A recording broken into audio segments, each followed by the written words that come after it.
So in today's class, we are going to start with a new chapter, that is chapter number 8 of your NCERT book, and the unit will be third unit. Title is Cell, the Unit of Life, right? It's a fundamental unit. So in this chapter, what we are going to learn, हम इसमें क्या पढ़ने वाले हैं, अगर मैं उसकी बात करें तो देखते हैं एट अ ग्लांस हम इसके अंदर क्या क्या चीज़ पढ़ेंगे.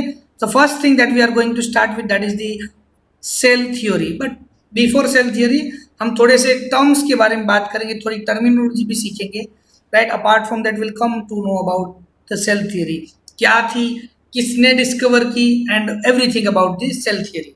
थ्री मेजर सेल थियरी के पॉइंट्स है, उसको हम यहाँ पर कवर करेंगे, राइट. आफ्टर दैट हम दो डिफरेंट सेल के बारे में पढ़ने वाले हैं, जिसमें एक आएगा प्रोकैरियोटिक सेल और दूसरा आएगा यूकैरियोटिक सेल. मेजर डिफरेंस ये बनता है कि यूकैरियोटिक सेल के पास न्यूक्लियस होता है, जबकि प्रोकैरियोटिक सेल के पास न्यूक्लियस नहीं होता है.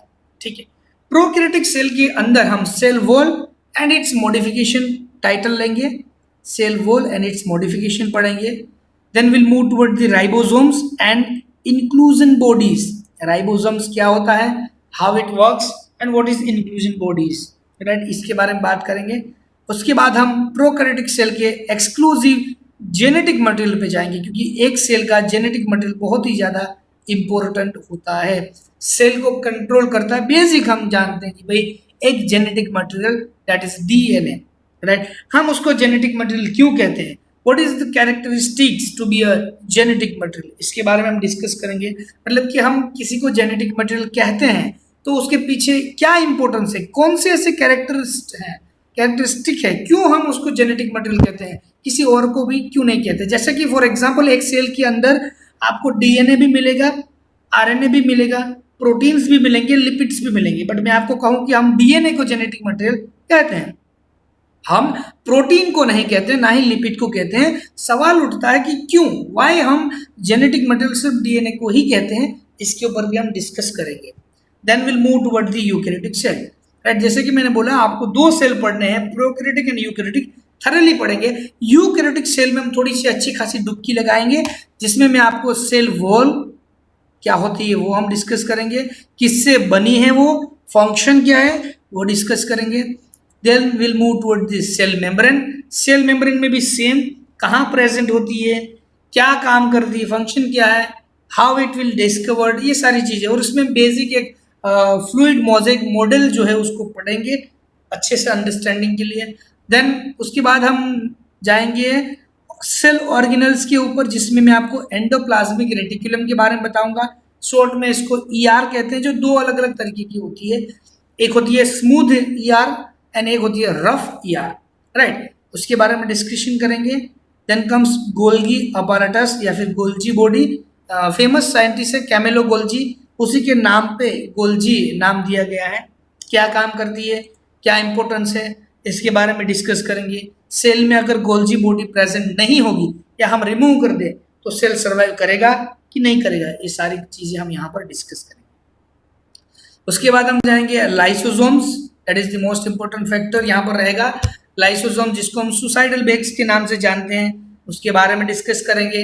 Then comes ribosome, translation factories कहते हैं. राइबोसोम को क्या कहते हैं, ट्रांसलेशन फैक्टरीज, जो डीएनए में से एमआरएनए बनाता है, और एमआरएनए फर्दर मोर कन्वर्ट होकर क्या बनता है, प्रोटीन्स. मतलब कि कोडिंग से हमें प्रोटीन बनता है, मिलता है एक सेल में से राइबोसोम की हेल्प लेकर. देन कम्स वैक्यूल्स, हम वैक्यूल्स के बारे में डिस्कशन करेंगे, क्या होती है क्या नहीं, क्यों फॉर्म होती है, फंक्शन क्या होता है. उसके बाद हम जाएंगे बहुत ही इंपॉर्टेंट ब्रेन के पास जाएंगे. Nucleus, that is the brain of the cell, cell का ब्रेन है, क्या क्या प्रेजेंट होता है उसके अंदर, क्या फंक्शन है उस सारी चीज़ों का, उसके बारे में डिस्कस करेंगे न्यूक्लियस में. Then will move toward the plastid.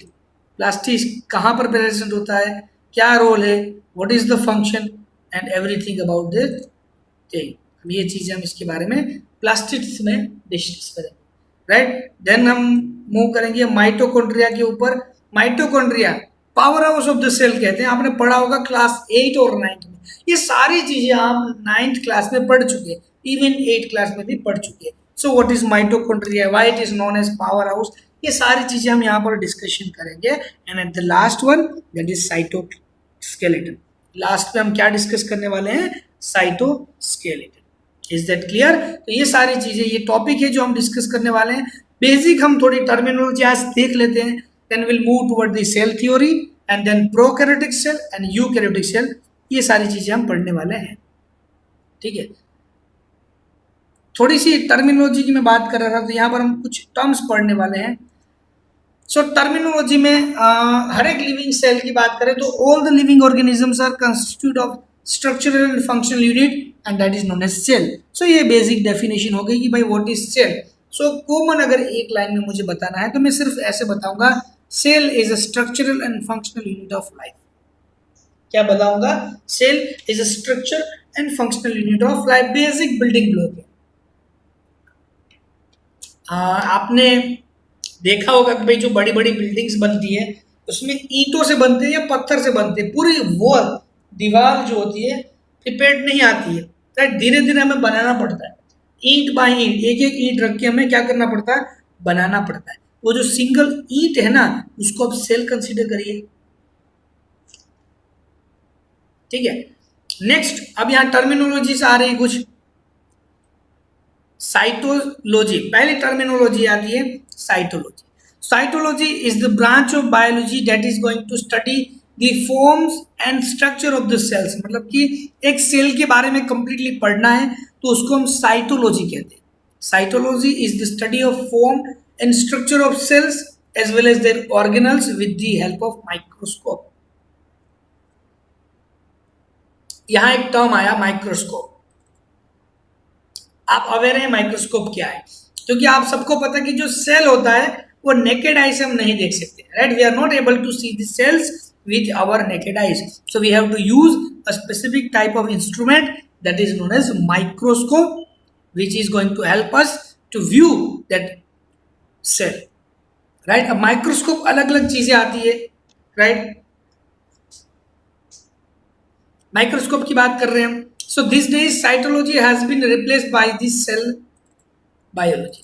आज के जमाने में साइटोलॉजी जो है ब्रांच, उसको रिप्लेस किया है सेल बायोलॉजी से, राइट। सो सेल बायोलॉजी क्या है? Cell biology is the branch of biology that deals with the study of structure, keep in mind, deals with the study of structure, biochemistry, physiology, reproduction, evolution and genetics of entire cell. एक individual cell में आप क्या क्या पढ़ सकते हैं? Structure, biochemistry यानी कि जो उसके सेल के अंदर जो केमिकल रिएक्शंस हो रही है उसकी बात कर रहा हूं। फिजियोलॉजी क्या है इसकी, रिप्रोडक्शन कैसे होता है, इवोल्यूशन क्या होता है, जेनेटिक्स कैसे होता है, क्या चीजें, सारी चीजें अगर आप पढ़ रहे हो एक सेल के बारे में तो उस ब्रांच को कहते हैं cell biology. A number of biochemical techniques are used in the study of the cell biology. Cell biology पढ़ने के लिए बहुत ही सारी अलग अलग टेक्निक्स आ रही है जिसको हमें यूज करनी होती है। जैसे मैंने आपको बोला यहाँ माइक्रोस्कोप के बारे में हम डिस्कस किए, तो थोड़ा सा कनेक्टिंग कॉन्सेप्ट ले लेते हैं। माइक्रोस्कोप जो होता है, माइक्रोस्कोप क्या है? Microscope are the instrument meant for viewing small things due to their magnification. तो माइक्रोस्कोप मैग्निफिकेशन पे काम कर रहा है, right, and resolving power. Microscope दो चीजों पे काम कर रहा है, एक magnification and second is the resolving powers.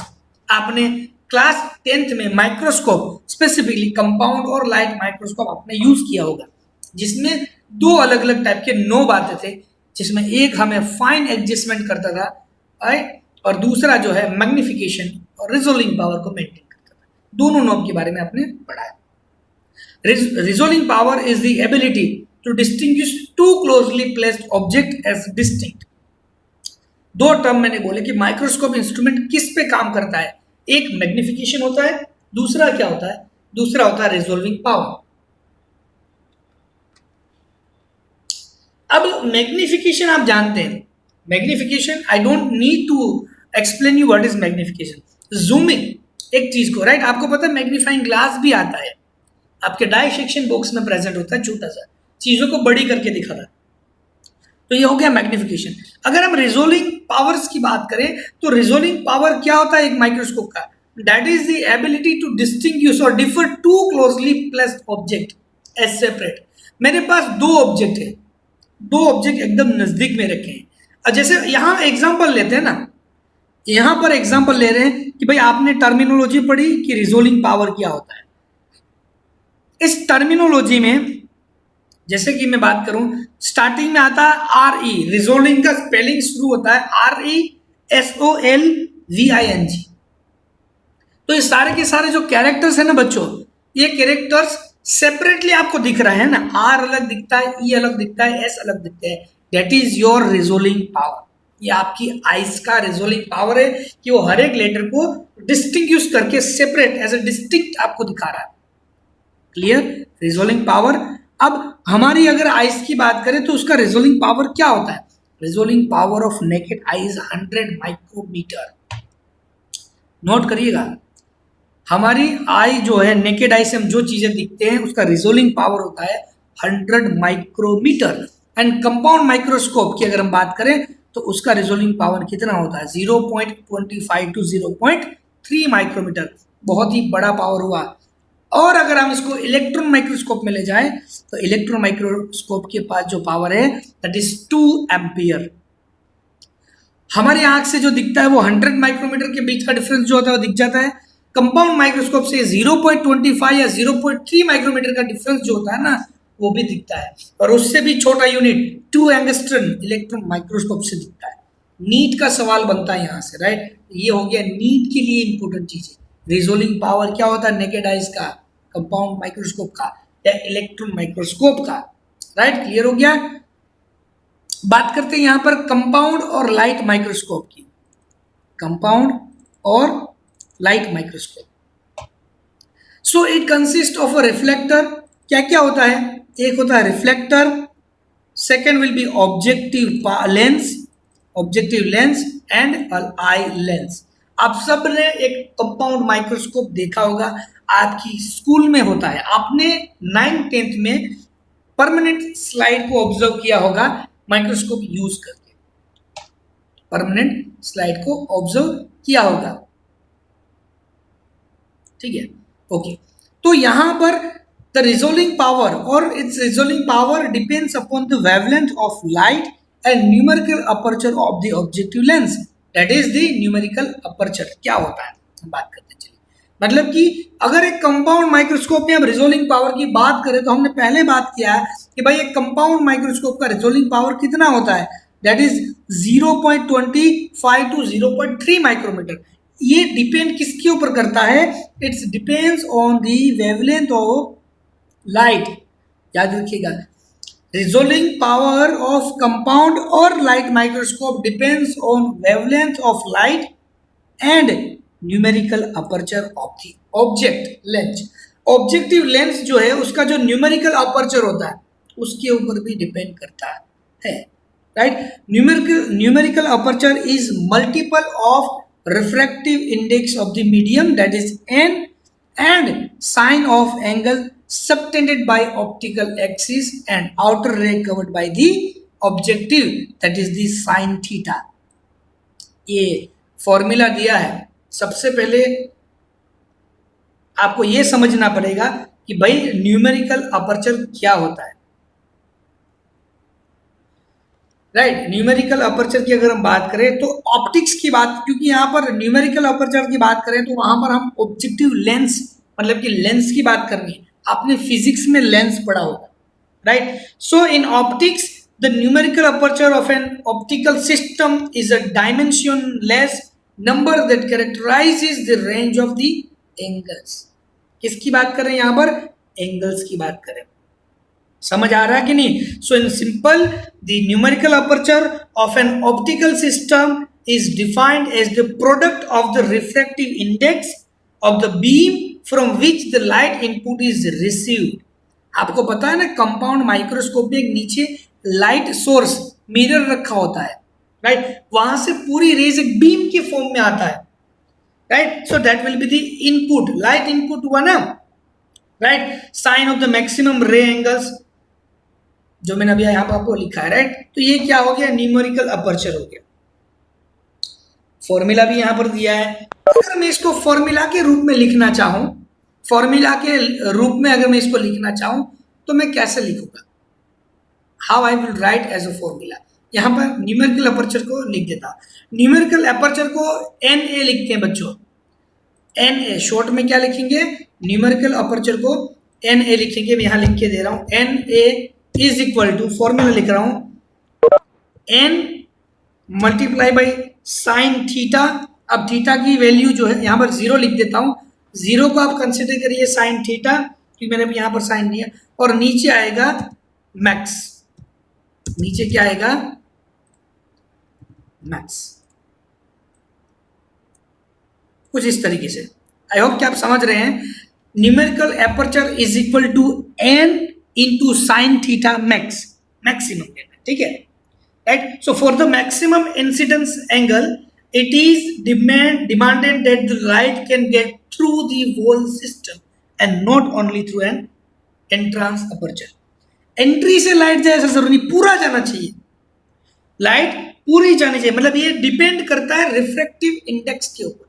The numerical aperture of an optical system is defined as the product of the refractive index of the beam from which the light input is received and the sine of the maximum ray angle against the axis for which light can be transmitted through the system based on purely geometric consideration, that is the ray optics। physics में आपने पढ़ा होगा ray optics।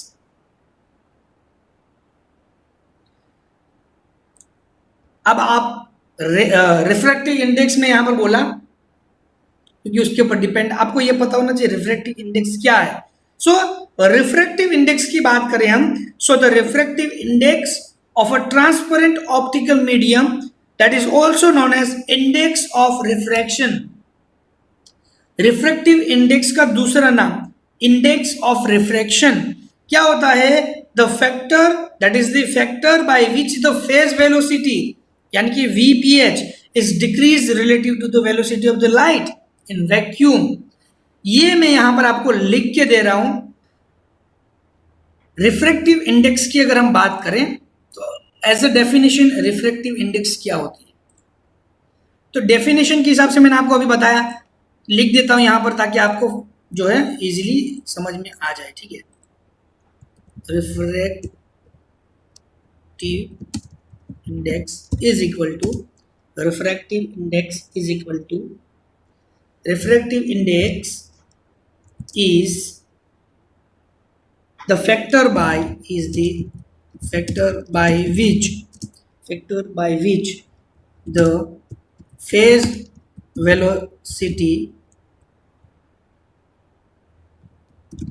velocity को हम क्या कहते हैं, V capital V और स्मॉल में PH लगता है उसमें, ठीक है, is decreased relative to the velocity of light in vacuum।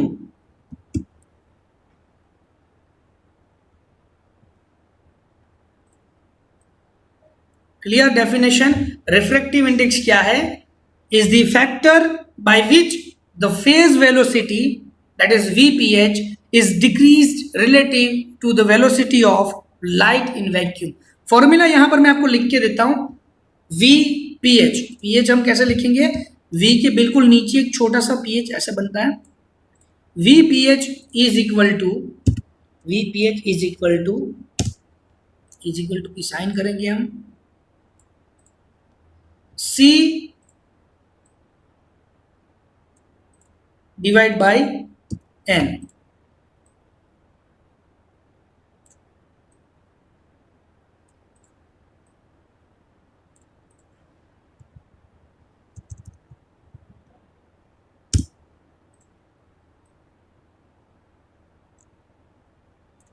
चलिए बन गया formula, clear. VPH is equal to C divide by n, clear है। चलिए इसमें ज़्यादा आपको नहीं जाना है, फिजिक्स में इतना ज़्यादा बट आपको थोड़ा सा आइडिया रहना चाहिए कि भाई रिफ्लेक्टिव इंडेक्स क्या है, क्योंकि वो समझ लोगे तो आप न्यूमेरिकल अपर्चर भी समझ लोगे, राइट? क्लियर है? ओके। अब यहाँ बात करते हैं मैग्निफिकेशन की। सो यहाँ क्या लिखा है भाई कि भाई जो मैग्निफिकेशन होता है, अगर हम आगे बात करें तो लिखा है कि भाई मैग्निफिकेशन, आ जाइए यहाँ पर, magnification is multiplication of magnifying power of objective lens and eyepiece. Eyepiece का पावर अलग होता है, ऑब्जेक्टिव लेंस का पावर अलग होता है। अगर मैं ऑब्जेक्टिव लेंस की बात करूं तो ऑब्जेक्टिव लेंस का पावर क्या आता है, आपने देखा होगा 4x करके आता है, 10x आता है, 40x भी आता है, 45x आता है, 60x भी आपको मिलेगा, 80x भी देखने को मिलेगा, 100x भी देखने को मिलेगा। तो ये क्या है? This will be the power. Depending upon this power you will have 10x और 15x एज आईपीस। जब मैं आपको फेस टू फेस मिलूंगा तो I will explain you very clearly. जैसे कि अगर आप 4x यूज कर रहे हैं, राइट, तो आप पावर यूज करेंगे 10x का, आईपीस का। जैसे जैसे आप 40 पे चले गए, 60x आप यूज कर रहे हैं, तो आप यूज करेंगे 15x एज आईपीस पावर। तो it will be an multiplication, right? ये सारे लेंस आपकी स्कूल में, ये सारे लेंस एक साथ अवेलेबल हो ऐसा भी जरूरी नहीं है, राइट? एक आध 4x का मिलेगा आपको, 10x भी मिलेगा, 40 या 45 दोनों में से कोई एक मिलेगा, यहाँ पर दोनों में से कोई एक आपको देखने को मिलेगा, राइट? 60 होगा, 100 आपको देखने को नहीं मिलेगा, होगा तो भी वो रखा होगा, क्योंकि 100x का जो है उसको हम कहते हैं ऑयल इमर्जन। 100x को हम क्या कहते हैं? It's oil immersion lens. Oil immersion lens कहने के पीछे रीजन यही है क्योंकि वो ऑयल यूज करता है उस पावर को मल्टीप्लिकेशन में लेने के लिए। एक ड्रॉप आपकी स्लाइड के ऊपर, एक छोटा सा ड्रॉप ऑयल का रखना है, पैराफिन ऑयल होता है, उसके बाद इस लेंस को बिल्कुल ही टच कर देना है, तो आपकी ऑब्जेक्ट और लेंस के बीच में ऑयल आएगा। ये ऑयल 100 गुना पावर जो है बढ़ा देता है, ठीक है? ये हो गया compound and light microscope. Electron microscope की अगर मैं बात करूं तो क्या लिखा है इलेक्ट्रॉन माइक्रोस्कोप में? यहां पर electron microscope, it is a large size instrument with an internal vacuum. भाई इलेक्ट्रॉन माइक्रोस्कोप है तो उसके पास, माइक्रोस्कोप है तो उसके पास उसका इंटरनल वैक्यूम प्रेजेंट है, हाई वोल्टेज लेता है, करीबन 50,000 to 1 लैम्प। याद रखिएगा, it is a large size instrument with an internal vacuum, high voltage 50,000 to 1 lakh volts, a beam of electrons, और क्या होगा? A beam of electron, a cathode filament of tungsten, electromagnets for focusing, magnification and projection। उसके बाद क्या होगा? Projection. Apart from that fluorescent screen, जिसमें आप visible रहेंगे, या उसको हम कहते हैं photographic plate for the observation purpose. Electron microscope अगर आप गूगल करेंगे, सर्च करेंगे, तो आपको दो अलग अलग तरीके के इलेक्ट्रॉन माइक्रोस्कोप देखने को मिलेंगे। दो अलग अलग तरीके के माइक्रोस्कोप आपको देखने मिलेंगे, जिसमें एक हम कहते हैं SEM and second is TEM, same and TM. Same का पूरा नाम है स्कैनिंग इलेक्ट्रॉन माइक्रोस्कोप, टेम का पूरा नाम है ट्रांसमिशन इलेक्ट्रॉन माइक्रोस्कोप। दोनों में डिफरेंस है। अगर आप एक सेल की सरफेस देखना चाहते हैं तो आप यूज करेंगे सेम, स्कैनिंग इलेक्ट्रॉन माइक्रोस्कोप, जो सिर्फ सरफेस को स्कैन करता है। लेकिन अगर आपको यह देखना है कि सेल के अंदर उसकी ऑर्गेनल्स क्या है, क्या प्रेजेंट है, क्या रिएक्शन हो रही है, मतलब कि सेल के अंदर जाना है, तो आप यूज करेंगे टेम, ट्रांसमिशन इलेक्ट्रॉन माइक्रोस्कोप। ठीक है, आगे बढ़ते हैं। Electron microscope has a very high resolving power and magnification. Common microscope, compound microscope के मुकाबले इसका जो मैग्निफिकेशन पावर है वो और रिजोल्विंग पावर बहुत ज्यादा होता है, तब जाके बहुत ही शार्प एंड क्लियर इमेज देता है, राइट? मैक्सिमम इमेज जो है ब्लैक एंड व्हाइट के फॉर्म में होती है। Detail structure of larger cell organelles could be known only with the help of the electron microscope. आपको अगर डिटेल में लार्ज सेल के बारे में पढ़ना है, उसकी ऑर्गेनल के बारे में पढ़ना है, तो you have to use the electron microscope. एक बार गूगल करिए, इलेक्ट्रॉन माइक्रोस्कोप की इमेजेस देखिए, राइट? सौराष्ट्र के अंदर, गुजरात के सौराष्ट्र में जो जूनागढ़ एग्रीकल्चर यूनिवर्सिटी है, उसके पास इलेक्ट्रॉन माइक्रोस्कोप की फैसिलिटी अवेलेबल है। इसकी सैंपल प्रिपरेशन भी अलग होती है। सैंपल की प्रिपरेशन जो है that is also different. Clear हो गया? तो यहाँ पर हमने आज ब्रीफ देखा इस चैप्टर का, और स्पेसिफिकली माइक्रोस्कोप क्या होता है उसके बारे में हमने डिस्कशन किया। ठीक है, अब आगे बढ़े। तो जैसे कि यहाँ पर मैंने आपको बताया दो टर्मिनोलॉजी, साइटोलॉजी और सेल बायोलॉजी हमने पढ़ लिया। अब बात करते हैं, तो रॉबर्ट हुक नाम के साइंटिस्ट ने 1665 में, बहुत इंपॉर्टेंट है राइट इसको, Robert Hooke in 1665 coined the term cell and showed dead cells of cork. cork के डेड सेल को उसने देखा था।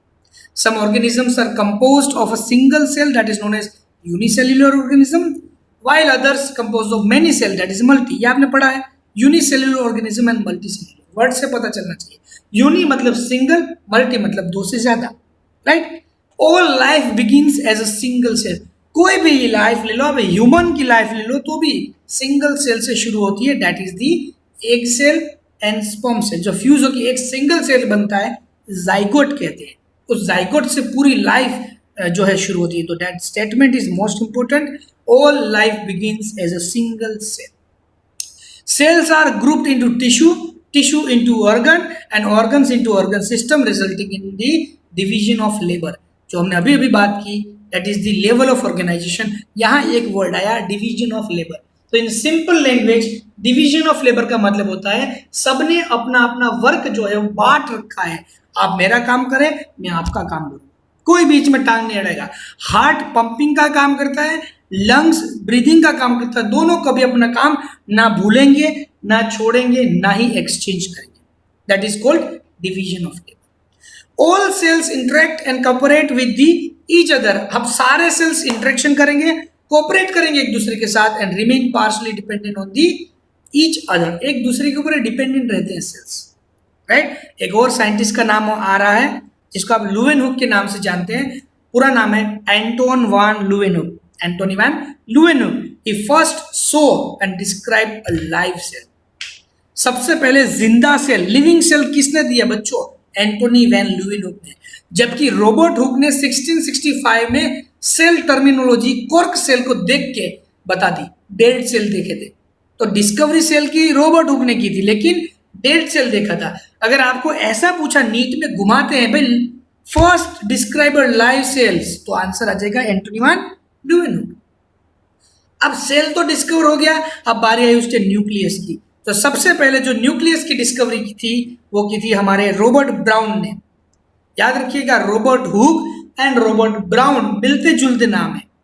Robert Hooke cell terminology and Robert Brown nucleus terminology, right. Every cell has its own life span.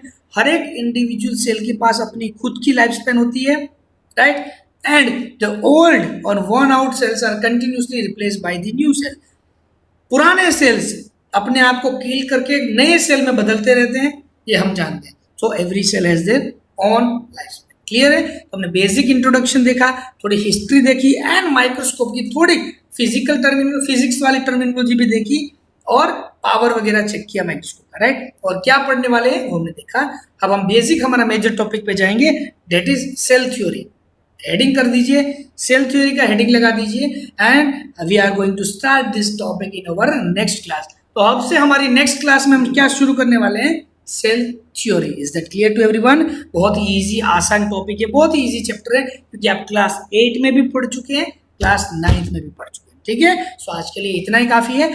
Thank you very much. अगर आपको doubt है please feel free to contact me, comment करिए, message करिए, whatever. Doubt को दबाना नहीं है, clear है? Okay, thank you very much बच्चों।